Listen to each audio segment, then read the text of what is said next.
राधे राधे महाराज जी। महाराज जी आपके चरणों में कोटि कोटि प्रणाम। महाराज जी मैं इंग्लैंड में 20 साल से रह रहा हूँ और आपकी इतनी वीडियो देखी कि आपसे मिलने चला है महाराज जी।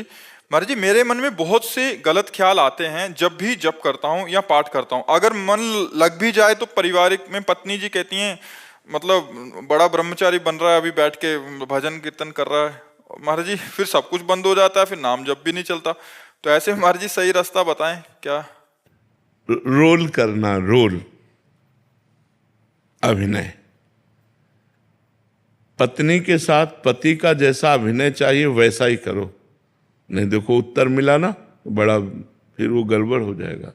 उसको लगना चाहिए कि आप उसके पति और आप पति धर्म का पालन कर रहे हैं।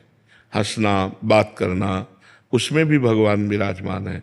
और एक पति का जो कर्तव्य है अपनी पत्नी के प्रति, उसका निर्वाह करना, अंदर ही अंदर नाम जप करना और बाहर व्यवहार संसार का करना।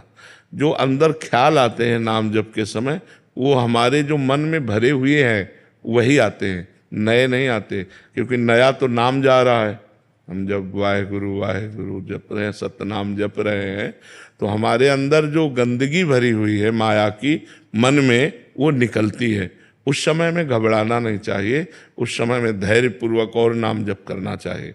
और जब मन लग रहा है और उस समय सांसारिक कार्य है, तो आपको मन लगाए हुए ही सांसारिक कार्य करना है। जो घर गृहस्थी के कार्य, हंसना है तो हम बनावटी हंसी हंसे, किसी को ये नहीं लगना चाहिए अब आप हर समय गंभीर ऐसे, तो लगेगा ये तो सन्यासी हो जाएगा, ये तो संत बन जाएगा, हमारे काम का नहीं रहेगा। तो पत्नी फिर तुम्हें एक को भजन नहीं करने देगी, तो पत्नी लड़ेगी। तो हमें चाहिए कि पत्नी को भी प्रसन्न करना है, उसके सामने ऐसा अभिनय करना है कि मैं ऐसा कुछ नहीं कर रहा हूँ। भजन एक प्रवीणता लाता है, मूर्खता थोड़ी लाता है।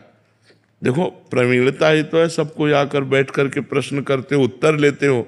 तो अगर भजन ना होता, भगवान की शरण में ना होते, तो ये प्रवीणता आती क्या? तो क्या तुम एक परिवार को नहीं संभाल सकते? भजन करने वाला लाखों को संभाल सकता है, तो क्या आप भजन करके अपने परिवार को नहीं संभाल सकते? तो यही चतुरता है, किस समय हमें कैसी बात करनी है। अब जैसे मान लो पत्नी आई, सुनो जी नहीं अब हमसे बात मत करो, हम भजन कर रहे हैं, अब गड़बड़ हो जाएगा। हाँ हाँ बताओ, ऐसे प्यार से बात करो कि उसको लगना चाहिए कि हाँ ये नॉर्मल है।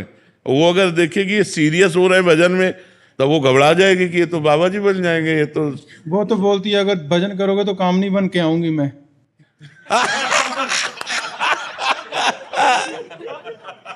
ये, और अगर तुम ठीक अभिनय करोगे तो अर्धांगिनी बन के रहेगी। ठीक कहा उसने, ठीक कहा, ठीक है। शार्दुल पटेल जी अहमदाबाद से। राधे राधे महाराज जी, आपके चरणों में कोटि नमन। महाराज जी मैं एक व्यापारी हूं और मेरा काम करना और व्यापार बढ़ाना अच्छा लगता है मुझे।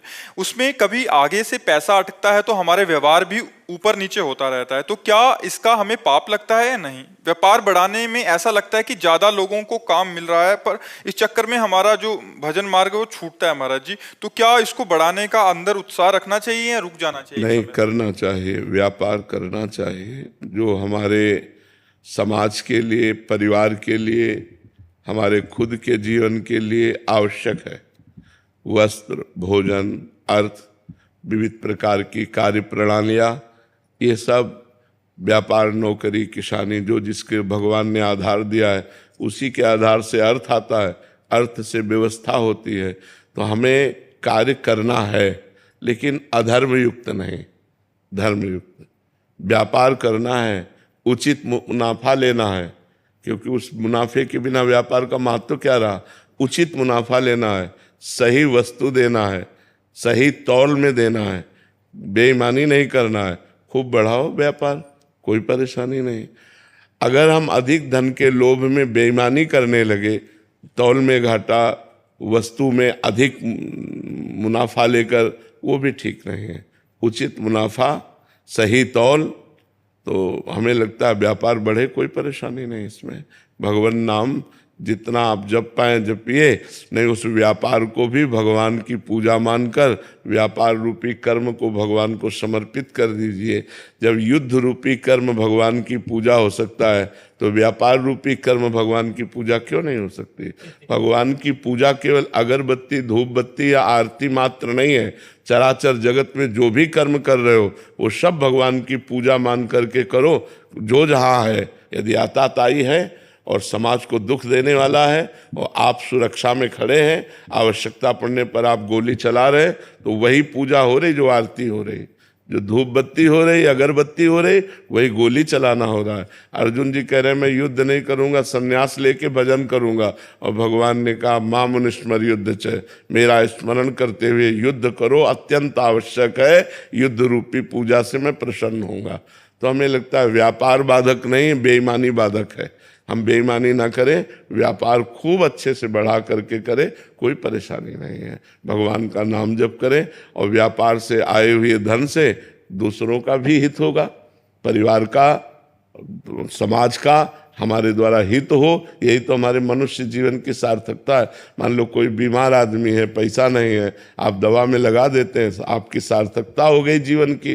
कोई भूखा है, भोजन दे देते हैं। सर्दी का समय, कोई सर्दी से कांप रहा है, फुटपाथ में बैठे उसको अपना साल उड़ा देते हैं। यही तो मनुष्यता है, यही मनुष्यता, यही हमारे कमाने का फल है कि हम स्वयं पावें और दूसरों। देहात में एक दोहा कहते थे, साईं इतना दीजिए जामे कुटुंब समाए, मैं भी भूखा ना रहूं और अतिथि न भूखा जाए, साधु न भूखा जाए। तो ये करना चाहिए। व्यापार है, नौकरी है, सब कुछ करना चाहिए, पर भगवान को समर्पित करते हुए ईमानदारी से करें। तो आज हमारे समाज में ईमानदारी और धर्म का महत्व घटता जा रहा है। कोई भी काम है तो घूस चाहिए, बेईमानी से चाहे हो, चाहे छल कपट, ये सब ठीक नहीं। ईमानदारी से अगर हमें सरकार जो वेतन देती है, हम उसके अनुसार अपने परिवार को चलाएं, भले साइकिल से चलें, और धर्म से हम अपने पद का प्रयोग करें, तो भगवान की पूजा हो गई, वही भगवान की प्राप्ति का हेतु हो जाएगा। और अगर हम अधर्म से चलेंगे तो आज नहीं तो कल हमें पतन का रास्ता देखना पड़ेगा, पक्का देखना पड़ेगा।